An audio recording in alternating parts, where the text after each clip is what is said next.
இந்த போராட்டத்திற்கு பின்னாடி விவசாயிகள் அல்ல, பிரிவினைவாதிகள். நீங்க சமீபத்தில் பார்த்திருப்பீங்க, வடக்கு தெற்கு அப்படின்னு பேசினாரு தமிழக முதல்வர் ஸ்டாலின் அவர்கள். வடக்கு வளர்கிறது, தெற்கு தேய்கிறது அப்படின்னு சொல்லிட்டு திடீர்னு கர்நாடகா காங்கிரஸ் ஒரு போராட்டம் பண்ணாங்க. நிதி பகிர்வு இல்ல, கர்நாடகா தான் காங்கிரஸ் ஆட்சி செய்து, அந்த காங்கிரஸ் தான் 63 ஆண்டு காலம் இந்தியாவை ஆண்டது. அன்று கொடுக்கப்பட்ட நிதியை விட 3 மடங்கு நிதி பகிர்வு இப்பொழுது கர்நாடகாவிற்கு மத்திய அரசு கொடுத்துக் கொண்டிருக்கிறது. பாஜக தலைமையிலான நரேந்திர மோடி அவருடைய தலைமையிலான அரசு கொடுத்துக் கொண்டிருக்கிறது. ஆனா திடீர்னு ஒரு போராட்டம். அதே மாதிரி கேரளாவுல நிதி பகிர்வு குறித்து, பற்றாக்குறை குறித்து ஒரு போராட்டம் டெல்லியில நம்முடைய தமிழக முதல்வர் ஸ்டாலின் அவர்கள் காணொலி மூலமா கலந்துக்கிட்டாங்க. அதே மாதிரி பஞ்சாபுடைய முதல்வர் வந்து கலந்துக்கிறாங்க, ஆம் ஆத்மி கலந்துக்குது. இது ஒரு பிரிவினைவாதத்தை உருவாக்குகின்ற முயற்சி. ஆனா நிர்மலா சீதாராமன் அவர்கள் மிக தெளிவாக விளக்கம் கொடுத்தார்கள். தமிழகம் தந்ததை விட நாங்கள் திருப்பி தந்தது அதிகம். 10 லட்சம் கோடி திருப்பி கொடுத்திருக்கோம், கடந்த 9 ஆண்டுகள்ல கொடுத்திருக்கிறோம் பட்டியலிட்டாங்க. நிதி பகிர்வு குறித்து மிக அழகான விளக்கம் கொடுத்தாங்க. தமிழ்நாட்டுக்கு 4.079, குஜராத்துக்கு 3.4. தமிழகத்தை விட இன்றைக்கு மிகச்சிறப்பாக பல தொழிற்சாலைகளை இயக்கிக் கொண்டிருக்கின்ற குஜராத்துக்கு தமிழ்நாட்டை விட குறைவு. இதெல்லாம் சுட்டி காட்டினாங்க. அங்க பாஜக ஆட்சி செய்யுது. உத்தரப்பிரதேசம் குறித்து சொன்னாங்க. உத்தரப்பிரதேசங்கிறது இன்னைக்கு அந்த நிதி கமிஷன் அது முடிவு பண்ணதை பத்தி தெளிவ விளக்கம் கொடுத்தாங்க. காங்கிரஸ் காலத்துல 30.5% நிதி பகிர்வு கொடுக்கப்பட்டது. மோடிஜி அவர்கள் வந்ததுக்கு அப்புறம் 42% உயர்த்தப்பட்டது. தெளிவான விளக்கம் கொடுத்தாங்க. அதனால அந்த நிதி பங்கீடு போராட்டம், பகிர்வு போராட்டம் காங்கிரஸ் உடைய, கம்யூனிஸ்ட் உடைய, ஆம் ஆத்மியுடைய போராட்டம் தோல்வி அடைந்து விட்டது. பெருசா எடுபடல மக்கள்கிட்ட. இப்போ வழக்கம் போல யாரு போராடினா மக்களுக்கு அனுதாபம் வரும்? விவசாயிகள் போராடணும். ஏன்னா உலகுக்கே உணவளிக்கின்ற விவசாயிகள் போராடினா அந்த போராட்டத்தை இவங்க அனுதாபத்தோடு பேசுவாங்க. ஐயோ விவசாயி போராடுகின்றானே, விவசாயி மீது கண்ணீர் புகை குண்டு வீசுகின்றார்களே. தமிழக வரலாற்றில் மட்டுமல்ல, இந்திய வரலாற்றிலேயே விவசாயிகள் மீது குண்டாஸ் போட்ட ஒரு அரசு என்றால் அது திமுக அரசு. குண்டாஸ் போட்ட ஒரு முதல்வர் என்றால் அது திரு மு.க. ஸ்டாலின் அவர்கள். மறக்க முடியுமா? இன்னைக்கு திடீர்னு விவசாயிகள்ங்கிற பேர்ல ஒரு விவசாயி முதல்ல அந்த போராட்ட களத்துக்கு வராரு. டெல்லியில ஒரு பேட்டி எடுக்கிறாங்க போய் ஒரு பத்திரிகையாளர். ஐயா எதுக்கு வந்திருக்கீங்க? அவர் சொல்றாரு, ஆசாத் பஞ்சாப், காலிஸ்தான், ஆசாத். அப்ப என்ன நோக்கம்? எப்படிப்பட்ட ஆட்களை கூட்டு வந்திருக்காங்க? வந்தவர்கள் விவசாயிகளா? லேட்டஸ்ட் கார்ல வந்திருக்காங்க. போன டைம் வேளாண் சட்டங்களை எதிர்த்து அவர்கள் போராடிய பொழுது எப்படி போராட்டம் பண்ணாங்க? 5 ஸ்டார் ஹோட்டல்ல தங்கி போராட்டம் பண்ணாங்க. ஆயில் மசாஜும் பல்வேறு நவீன கருவிகளோடு அமர்ந்து கொண்டு அவர்கள் போராட்டம் பண்ணாங்க. வந்த கார்கள் என்ன சாதாரண கார்களா? அவர்கள் விவசாயிகள் அல்ல. விவசாயிகள் என்ற போர்வையில் தீவிரவாதிகள், பிரிவினைவாதிகள் தூண்டப்பட்டிருக்கின்ற ஒரு போராட்டம் இது. நீங்க பாருங்க, 1980களில் இதான் நடந்தது. அதற்கு பலியானவர் அம்மையார் இந்திரா காந்தி அவர்கள். உங்களுக்கு தெரியும் அந்த வரலாறு. இன்னைக்கு மீண்டும் அது தலை தூக்குகிறது. தலை தூக்க காரணம் அங்கே காங்கிரஸ் ஆட்சி செய்தது பஞ்சாப்ல. இப்ப ஆம் ஆத்மி ஆட்சி செய்கிறது. இப்ப சமீபத்துல ஒரு காவல் நிலையத்தை காலிஸ்தானுடைய அந்த தீவிரவாதிகள் தாக்குதல் நடத்தி தூக்குனாங்க. ஒரு தீவிரவாதியை விடுவிச்சு வெளியே கொண்டு போனாங்க. மாநில அரசு எந்த நடவடிக்கையும் எடுக்கல. மெத்தனை மட்டும் இல்ல, மிதவாதத்தை அவங்களோடு கடைபிடிக்கிறது. ரொம்ப டேஞ்சரஸ். இன்னைக்கு இந்தியாவுல தீவிரவாதம் இல்லைன்னு சொல்லலாம். ஏறக்குறைய கடந்த 10 ஆண்டுகளாக குண்டு வெடிப்புகள் இல்லை, தீவிரவாதம் இல்லை, மதக்கலவரங்கள் இல்லை. ஒரு சிறப்பான, வலிமையான, வளமான ஒரு தமிழகத்தை, ஒரு இந்தியாவை நம்முடைய பாரத பிரதமர்கள் கட்டமைத்துக் கொண்டிருக்கிறார்கள். அனைத்து மாநிலங்களும் மிகச்சிறப்பாக ஒரு கட்டுப்பாடோடு சென்று கொண்டிருக்கிறது. மக்கள் நிம்மதியோடு வாழ்ந்து கொண்டிருக்கின்றார்கள். ஆனா காங்கிரஸ் ஆளுகின்ற ஸ்டேட் ஆகட்டும், ஆம் ஆத்மி ஆளுகின்ற ஸ்டேட் ஆகட்டும், தமிழ்நாட்டுல திமுக ஆளுகின்ற ஸ்டேட், உங்களுக்கு தெரியும், கோட்டை ஈஸ்வரர் முன்பாக வெடிக்கப்பட்ட வெடிகுண்டு இன்னைக்கு என்ஐஏ வந்து ஆராய்ச்சி செஞ்சிட்டு இருக்காங்க. எந்த அளவுக்கு மோசமான ஒரு தீவிரவாதம் இங்கே நடப்பதற்கு மாநில அரசுகள் திமுக, ஆம் ஆத்மி, காங்கிரஸ் துணை போய் கொண்டிருக்கிறது. இப்ப தேர்தல் வருது, பாரத பிரதமருக்கு எதிராக ஆட்சி அமைவது என்பது அடுத்த முறை நிச்சயம். 2024 400 சீட்டுக்கு மேல வெற்றி பெற்று நம்முடைய பாரத பிரதமர்கள் மீண்டும் பாஜக ஆட்சி அமைக்க போகிறது. அதை எப்படி தடுப்பது என்று இரவு பகலாக ரூம் போட்டு யோசிச்சப்பதான் அவங்களுக்கு தெரிஞ்ச ஒரு யோசனை, மீண்டும் நீ போராட்டத்தை துவக்கு. நீங்க கடந்த முறை 3 வேளாண் சட்டங்களை ரத்து செய்ய வேண்டும் என்று போராடினீர்கள்ல, இந்த முறை அவங்க 12 அம்ச கோரிக்கைகளை முன் வச்சு வந்து அந்த போராட்டத்தை வந்து முன்னெடுத்திருக்காங்க. 6 மாசமா வந்து நாங்க அங்கேயே தங்கி போராட்டம் நடத்தவும் அவங்க முடிவு செஞ்சிருக்கு. இல்லைங்க, போராட்டம் நடத்துவது என்பது, நீங்க எம்எஸ்பி கேட்டிருக்காங்க. இன்னைக்கு நெல்லுக்கான எம்எஸ்பி எவ்வளவு உயர்த்தி இருக்கிறது? தமிழ்நாட்டில் 21 ரூபாய் 50 காசு நெல்லுக்கு கிடைக்குது. திமுக அரசு அதுக்கு ஆதரவு தருகிறதா? இல்ல விவசாயிகளுடைய நன்மைக்கு துணை போகிறதா? 17-18க்கு மேற்பட்ட சிறுதானியங்களுக்கு 100 முதல் 150% வரை எம்எஸ்பி உயர்த்தப்பட்டிருக்கிறது. இன்னைக்கு சிறுதானிய ஆண்டாக நம்ம கொண்டாடுறோம் அப்படின்னா அதற்கு காரணம் பாரத பிரதமர் நரேந்திர மோடி அவர்கள்.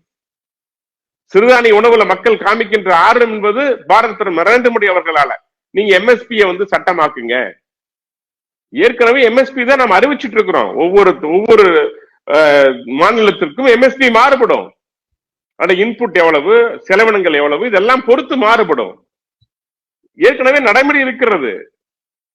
இது மாதிரி உப்புச்சப்பு இல்லாத ஒரு காரணத்தை ஏற்கனவே இருக்கிறத அதை வந்து நடைமுறைப்படுத்த இயலாத ஒரு விஷயத்த நீங்க அதை சட்டமாக்குங்க, அது பண்ணுங்க, இது பண்ணுங்க.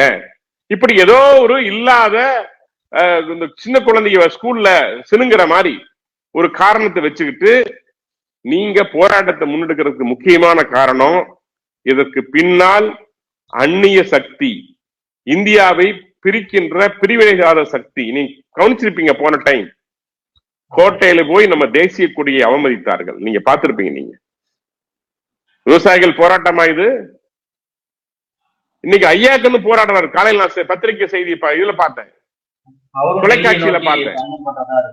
வழக்கம் போல அவரு அரை நிர்வாணமா போராடுறாரு. நான் ஒரே ஒரு கேள்வி ஐயாக்கன் அவர்களை கேட்கிறேன். தமிழ்நாட்டில் எவ்வளவு பிரச்சனை இருக்கு தெரியுங்களா? காவிரி தண்ணீர் வரவில்லை. காவிரி நீர் மேலாண்மை ஆணையம் அமைத்து கொடுத்தார் பாரத நரேந்திர மோடி அவர்கள். அதை செயல்படுத்தி அந்த அதிகாரத்தை வைத்து கர்நாடகாவிலிருந்து தண்ணீர் வாங்க திறனற்ற அரசு திமுக அரசு. உங்க கூட்டணி கட்சிங்க உட்கார்ந்து கூட்டணி பேசிட்டு இருக்கிறீங்க. நீங்க உங்களால காவிரி தண்ணீரை பெற்று தர முடிந்ததா? கேரளா போய் கூட்டணி பேசுறீங்க, நலம் விசாரிக்கிறீங்க, விருந்துண்டு மகிழ்றீங்க.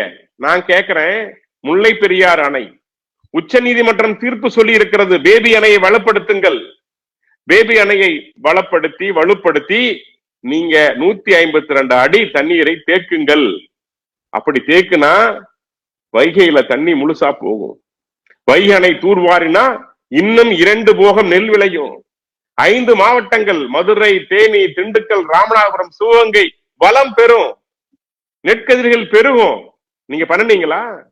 டெல்டாவை காலி பண்ணீங்க, முல்லை பெரியாறு மதுரை பகுதியை காலி பண்ணீங்க. நீங்க என்ன பண்ணீங்க விவசாயிகளுக்கு? நான் திமுக கேட்கிறேன். அதை ஐயாக்குன்னு கேட்டாரா? நெல்லுக்கு மத்திய அரசு பணம் தருது, பல லட்சம் டன் நெல் வீணாக போனதே, அதை ஐயாக்குன்னு கேட்டாரா? 5 லட்சம் நிலம் விவசாயிகள் பயிரை போட்டுவிட்டு நெற்பயிரை போட்டுவிட்டு கண்ணீரில் வாடினார்களே, அப்ப ஐயாக்குன்னு போராடினாரா? எதுக்கு எடுத்தாலும் மத்திய அரசை எதிர்த்து போராடுகின்ற ஐயாக்கன் அவர்கள் தெளிவா சொல்றேன், அவர் ஒரு அந்நிய கைக்கூலி, விவசாயிகளுக்கு ஏற்ற தலைவர் அல்ல. இப்படித்தான் விவசாயிகளை அங்க டெல்லியில அந்த அந்நிய சக்திகளுக்கு ஒன்றாக சேர்த்து இருக்கிறது. இதைத்தான் நான் சொல்ல வரேன். கடந்த முறையும் வந்து விவசாயிகள் அந்த சட்டத்தை எதிர்த்து போராட்டம் பண்ணாங்க. அது மத்திய அரசும் வந்து வாபஸ் வாங்கிட்டாங்க. இப்போ நாடாளுமன்ற தேர்தல் வேற ஒரு பக்கம் நெருங்கிட்டு இருக்கு.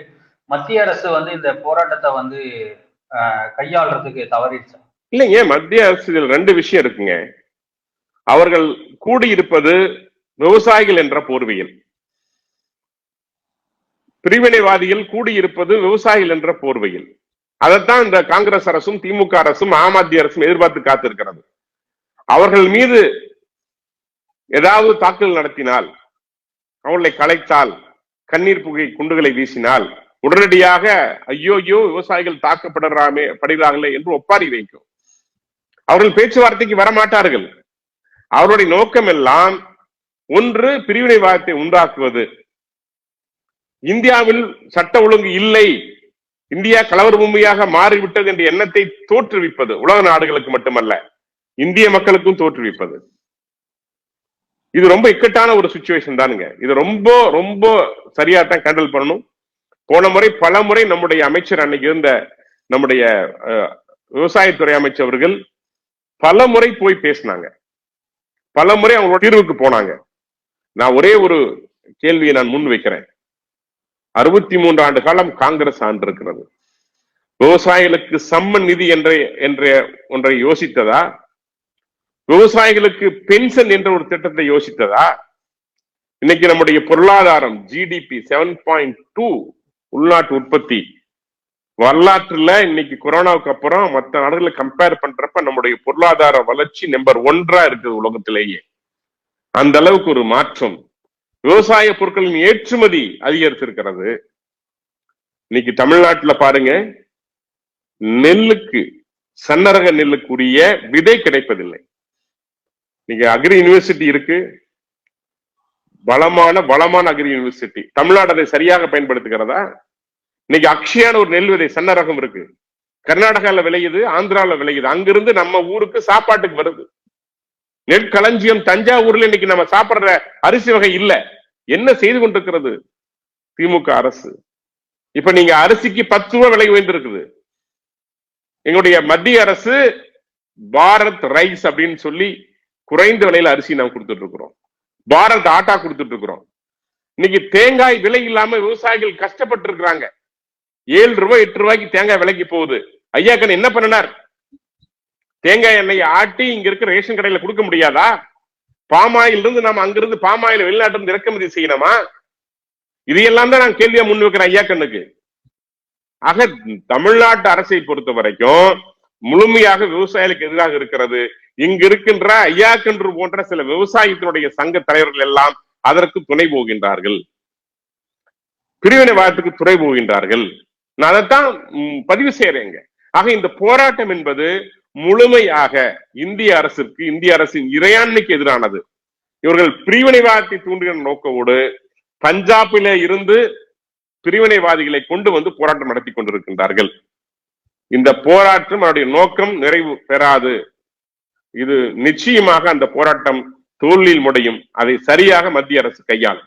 நீங்க பேசும்போது குறிப்பிட்டு சொன்னீங்க, போராட்டம் நடத்துபவர்கள் வந்து விவசாயிகளே கிடையாது அப்படின்னு சொல்லிட்டு.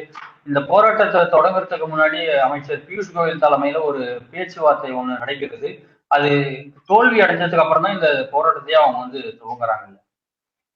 அப்புறம் எப்படி அவங்க போலி விவசாயிகள்னு நம்ம சொல்ல முடியும்? அங்க ஒரு கேள்வி எழுதுல, விவசாயிகளே இல்ல அப்படியே மத்திய அரசு வந்து பேச்சுவார்த்தைக்கு அழைக்கிறாங்க அப்படின்ற ஒரு கேள்வி எழுவாங்க. அதாவதுங்க, இன்னைக்கும் தமிழ்நாட்டுல ஐயா கண்ணு போன்ற ஆட்களை நம்பி சில விவசாயிகள் போறாங்க.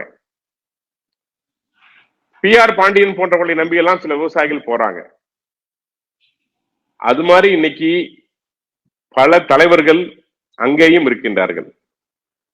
விவசாயிகளுக்கு உண்மையில சில விவசாயிகளுக்கு அவருடைய நோக்கம் தெரியாது. அப்போ அப்படியா சில விவசாயிகள் அழைத்து போகின்ற பொழுது மத்திய அரசு பேசுகின்ற கட்டாயத்துக்கு தள்ளப்படுகிறது. நீங்க பேசலன்னு என்ன சொல்லுவீங்க? விவசாயிகளை பேச மறுக்கிறார். இன்னைக்கு விவசாய சங்க தலைவர்கள் எப்படி இருக்காங்க அப்படின்னா, விவசாய சங்க தலைவர்கள் இன்னைக்கு அரசியல்வாதிகளை விட மிக மோசமாக மாறி இருக்கிறார்கள். அதுதான் இப்போ நீங்க அங்க நடக்கிற விஷயம். சில விவசாயிகளை கையில் வைத்துக் கொண்டு தங்களுடைய சுயலாபத்திற்காக, அந்நிய சக்தியினுடைய சுயலாபத்திற்காக தங்களை ஈடுபடுத்திக் கொண்டு சுய லாபம் பார்த்து கொண்டிருக்கிறார்கள். அதனால வேற வழி இல்லை எங்களுக்கும். சில விவசாய பிரதிநிதிகள் பின்னால் சில விவசாயிகள் வருகின்ற பொழுது, உண்மை வராமல் வருகின்ற பொழுது பேசி அதை தீர்க்க பார்க்கின்ற கடமை மத்திய அரசுக்கு இருக்கிறது.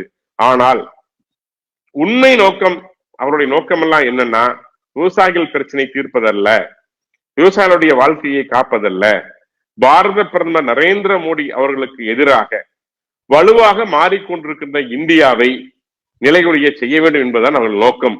அதற்காகத்தான் இந்த போராட்டத்தை அவர்கள் கையில் எடுத்திருக்கிறார்கள். இல்ல, அவங்க ஏற்கனவே முன்னாடி அறிவிச்சுட்டு தானே போறாங்க, நாங்க வந்து ஜந்தர் மந்தர்ல வந்து நாங்க அமைதி போராட்டத்தை தான் நாங்க பண்ண போறோம் அப்படின்னு சொல்லிட்டு அவங்க போறாங்க. அவங்களை வந்து டெல்லிக்குள்ளேயே நுழைய விடாம தடுக்கிறது எந்த மாதிரியான ஒரு இல்ல, அவங்க போராட்டம் எப்படிப்பட்ட போராட்டமா இருக்கும் நீங்க பாருங்க. நீங்க இன்னைக்கு நீதிமன்றத்துக்கு கூட ஒருத்தர் போறார், உச்ச நீதிமன்றத்துக்கு போறாங்க. நீங்க டெல்லியிலே முழுமையா முடக்கிறதான போராட்டம் அல்லவே அது. டிராக்டர் மூலம் வர வேண்டியது, எல்லா சாலைகளையும் நீங்க அடைச்சு விட வேண்டியது, எத்தனை பெரிய பாதுகாப்பு பிரச்சனை, எத்தனை மக்களுக்கு இடைஞ்சல், எத்தனை அவசர சிகிச்சைக்கான மக்கள் செல்ல முடியாம உயிரிழப்பு ஏற்படுகிறது. இதெல்லாம் போராட்டமா?